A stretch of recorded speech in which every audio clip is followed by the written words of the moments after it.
नमस्कार दोस्तों, कैसे हैं आप लोग। उम्मीद है आप सभी अच्छे होंगे।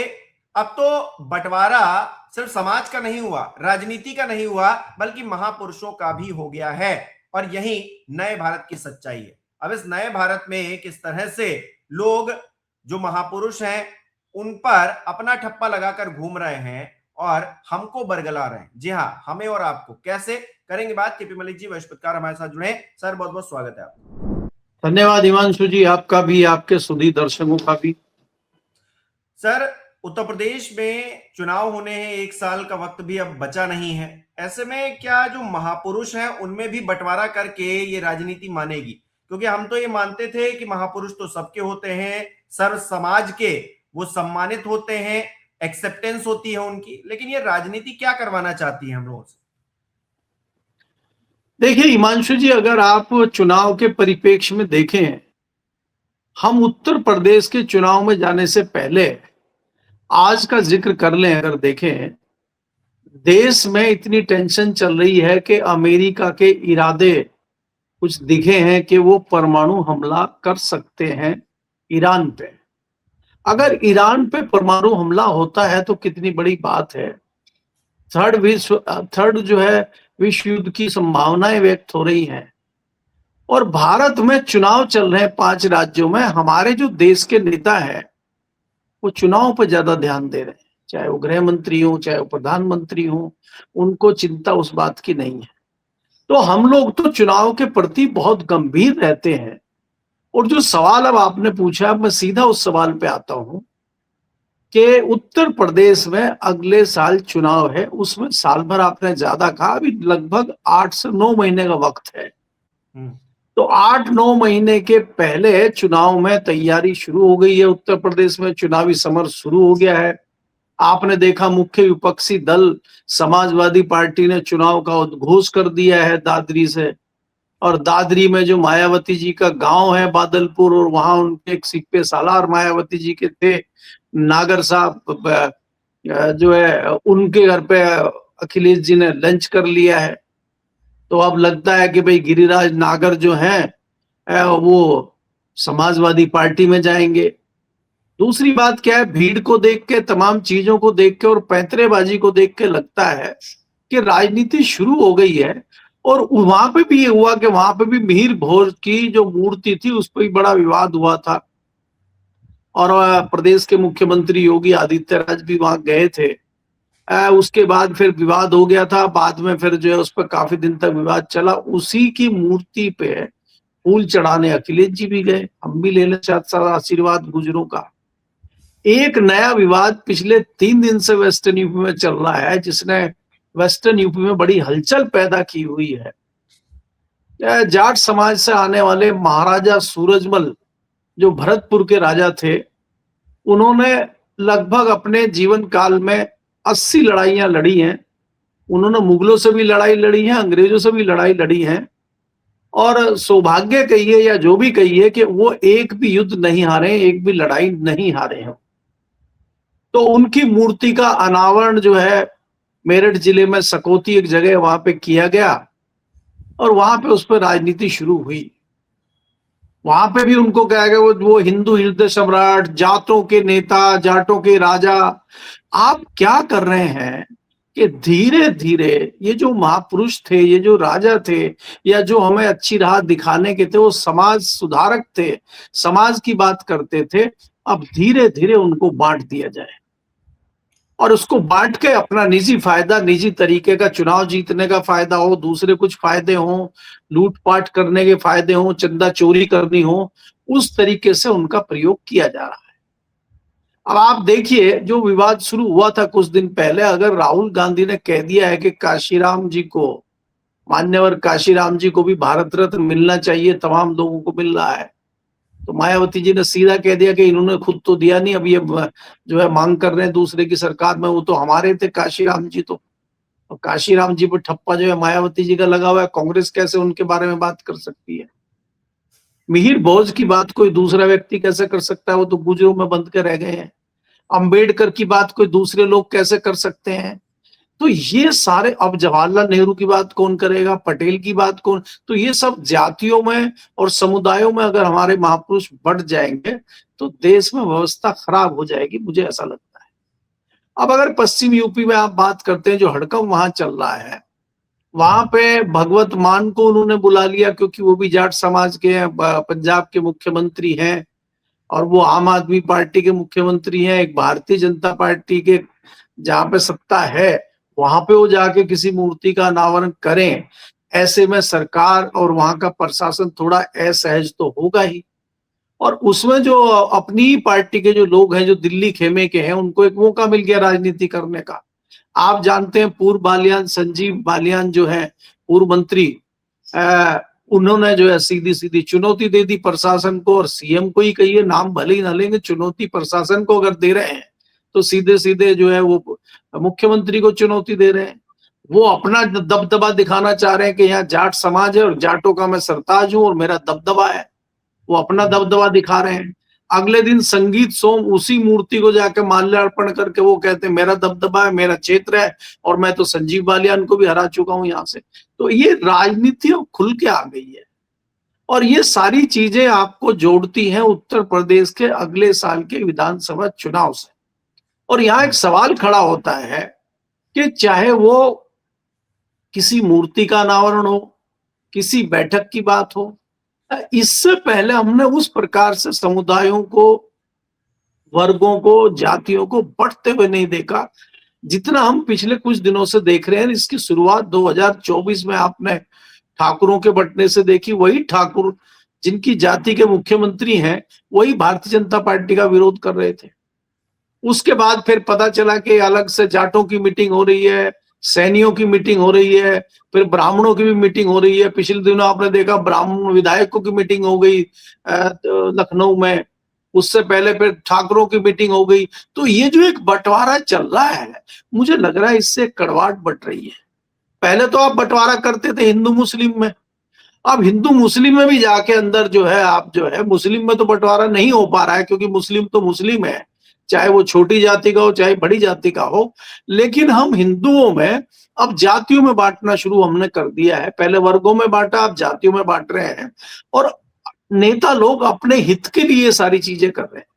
इससे समाज में जो जहर फैल रहा है उसका जो दंश झेलना पड़ता है, फिर वहां के समाज को, क्षेत्रीय लोगों को झेलना पड़ता है। नेता तो अपना चुनाव जीत के और वोट लेके और जुमलेबाजी करके निकल जाते हैं।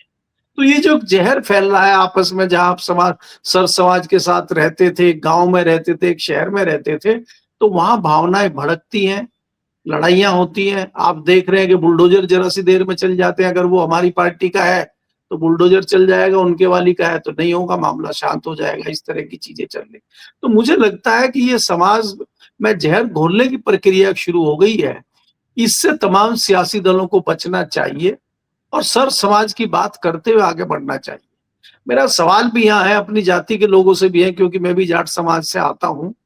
अगर महाराजा सूरजमल थे, उन्होंने अंग्रेजों से भी लड़ाई लड़ी, और राजा जो लड़ाई लड़ते थे वो अपने साम्राज्य को बढ़ाने के लिए लड़ाई लड़ते थे। वो किसी जाति की लड़ाई या किसी धर्म की लड़ाई नहीं लड़ते थे, जितनी हमारी जानकारी है। एक बहुत बड़ा जिक्र होता है कि अकबर की और महाराणा प्रताप की लड़ाई हुई थी। अगर हम उसका अध्ययन करें तो दोनों के सेनापति अलग अलग जाति के थे। अकबर के जो सेनापति थे वो राजपूत थे, और महाराणा प्रताप के जो सेनापति थे वो सूर थे, मुसलमान थे। तो दोनों के अगर मुसलमान और हिंदू की लड़ाई आप बताते हो तो वो कैसे लड़ रहे थे फिर? तो वो लड़ाई सीमाओं की थी, वो अपने क्षेत्र को बढ़ाने की लड़ाई थी। जैसे आज लड़ाई अगर हो रही है, आप अमेरिका, इजराइल और ईरान की लड़ाई कहें तो इसको आप क्या इसकी ईसाइयों की और मुसलमानों की लड़ाई कहेंगे क्या? ये तो आधिपत्य की लड़ाई है कि वो हड़पना चाहते हैं, उनको तेल के कुएं चाहिए, उनको संपत्ति चाहिए। तो यही चीजें पहले थी। तो लोगों को भरमा के, लोगों को भटका के हम अपना उल्लू सीधा करने के लिए उनको जातियों की बात करते हुए करते हैं। तो ये बड़ा दुर्भाग्यपूर्ण है कि इस मूर्ति के अनावरण में भी उनको हिंदू हृदय सम्राट बता के और जाट महाराजा बता के उनको एक सीमित कर दिया, एक दायरे में बांधने की कोशिश की गई है। कुछ निजी स्वार्थ के कारण जो छुटवैये नेता है, तो मैं इसकी भर्त्सना करता हूं। जी। अच्छा, इन दिनों एक भारतीय जनता पार्टी के और मोदी जी के बड़े प्रिय लाडले सांसद हैं इतिहास दुबे जी, उनका नया नाम पड़ गया है। अब वो दुबे जी क्या कर रहे हैं, इतिहास बता रहे हैं कांग्रेस पार्टी का। इस बीच उन्होंने इतिहास बता डाला नेहरू जी का, और सीआईए से उनके जो संपर्क थे उसके बीच कोई दलाली कर रहा था, और वो दलाली कोई और नहीं, तत्कालीन एक मुख्यमंत्री बीजू पटनायक कर रहे थे। अब मतलब इतनी बड़ी बात उन्होंने कह दी, उसके बाद तथ्य दर तथ्य रख रहे हैं। लेकिन सवाल यह है कि बताने की क्या कोशिश कर रहे हैं निशिकांत दुबे इस देश को, या फिर इस देश को किस तरफ ले जाने की वो कोशिश कर रहे हैं, ये लोग समझना चाहते हैं। निशिकांत दुबे फ्रंट फुट पर आकर जिस तरह से बातें करते हैं, कहते हैं मोदी जी ने उनको छोड़ दिया, कुछ लोग कह रहे हैं कांग्रेस के मणिशंकर अय्यर हो गए वो। देखिए हिमांशु जी, ये तमाम पार्टियों में मणिशंकर अय्यर भी हों, वो सुब्रमण्यम स्वामी क्यों नहीं बन जाते? सुब्रमण्यम स्वामी भी बन जाए वो भारतीय जनता पार्टी की। तमाम इस तरह के नेता तमाम सियासी दलों में होते हैं। आज निशिकांत दुबे ऐसा नृत्य कर रहे हैं कि उनके जो आका हैं उनकी नजर बस उनके ऊपर पड़ जाए और उनको बड़ा जो है कुछ इनाम मिल जाए, क्योंकि लगातार चर्चाएं केंद्र में चल रही हैं कि मंत्रिमंडल का विस्तार हो सकता है। तो आप जो है वहां तेरे अंगने में मेरा क्या काम है में डांस कर रहे हैं वो दबा के। उनका कोई लेना देना नहीं है, कहीं उनको कुछ जानकारी नहीं है। बीजू पटनायक कौन थे वो जानते भी नहीं होंगे, और उन्होंने कहीं इधर उधर से पढ़ के और किसी का कुछ करके अपना बोल दिया हाउस में जाके। दुर्भाग्य यह है कि ऐसे ऐसे लोग पार्लियामेंट के पटल पे खड़े होकर इस तरह की चीजें बोलते हैं जिनको जानकारी नहीं है, कुछ तथ्यों का पता नहीं। आप अगर इस तरह की बात कर रहे हैं तो उसका जवाब नवीन पटनायक ने दिया है ना अगले दिन। उन्होंने कहा है कि इनको इलाज की जरूरत है और इनको अगर अस्पताल में भर्ती कीजिए, कोई दिक्कत हो तो यहाँ ले आइए, उड़ीसा में यहाँ करवा देते हैं इनका। तो देखिए, आपको मैंने पहले ही कहा कि देश में जिस प्रकार की विविधता चल रही है, आप सत्ताधारी दल के नेता हैं, आप कुछ उस तरह की बात नहीं कर रहे हैं कि देश जो है विपत्ति में है, हम लोगों के ऊपर संकट है, गैस के सिलेंडरों के लिए लाइन लगी हुई है, गांव में कई जगह दिक्कतें हैं, उस पर आप बात नहीं कर रहे हैं। आपको ये जुमलेबाजी चाहिए, आपको ये इधर उधर की बातें चाहिए, आपको छपास का रोग लगा हुआ है कि आप किसी तरह टीवी पे दिखें, अखबारों में छपे आपका नाम, भले ही वो विवाद में आए। पहले व्यक्ति अच्छा काम करके अच्छी बातें करके अखबार में और नजरों में आना चाहता था, टीवी पे आना चाहता था। आज इनको पता है कि अगर आप अच्छी बात करेंगे आपको कोई दिखाएगा ही नहीं। तो इसलिए आप जो है आगे बढ़ के कुछ ऐसी बात कीजिए कि तुरंत मीडिया भी आपको दिखाए और तुरंत जो है वो अखबार में भी बात छपे और तुम्हारी बात आगे सोशल मीडिया पे जाए। तो चर्चा का विषय ये लोग देते हैं, नाम कमाने की कोशिश है। जी। तो भले ही आप जो है अच्छे कामों से जो है फेमस ना हो, बुरे काम करके ही बदनाम हो जाइए। आजकल तो बदनाम जो है उन्हीं की दुकान चल रही है, उन्हीं की मार्केट है, उन्हीं का शेयर उछल रहा है आजकल। तो अच्छे भले आदमियों का तो शेयर उछल नहीं रहा। अब ये देखिए आप नीतीश कुमार का क्या हाल हो रहा है। अगर वो तो अच्छे नेता माने जाते थे तो क्या हुआ उनका, और आजकल जो क्रांतिकारी हैं वो नेता कहां से कहां पहुंच गए आप देखिए। इसमें मुझे कोई विश्लेषण करने की आवश्यकता नहीं है। आप नजर मारेंगे तो तमाम नेता आपकी नजरों के सामने घूम जाएंगे जो आज क्रांतिकारी बने हुए हैं, जिनको कोई नहीं पूछता था। भारतीय जनता पार्टी, जिसको हम सिद्धांतवादी पार्टी कहते थे, जो एक पार्टी मानी जाती थी कि अच्छा सियासी दल है, उसका दुर्भाग्य देखिए कि आज ना उसके पास कोई स्पोक्स पर्सन है, ना प्रवक्ता है, ना पार्लियामेंट में बोलने वाले लोग हैं। हमने तो बहसें देखी है। मैं तो पिछले 30 साल से पार्लियामेंट को देख रहा हूं। मैंने वाजपेयी जी की बहस देखी है, मैंने सुषमा स्वराज की बहस देखी है, मैंने भारतीय जनता पार्टी के एक एक लोगों की बहस देखी है, उनका बात करने का तरीका देखा है। और आज हम उसी भारतीय जनता पार्टी को देखते हैं तो हमें लगता है ये भारतीय जनता पार्टी है। तो आजकल तो सिस्टम ही बदल गया है बिल्कुल। जी। अच्छा केपी सर, नीतीश कुमार का क्योंकि आपने जिक्र किया तो उनकी बात करना जरूरी भी है।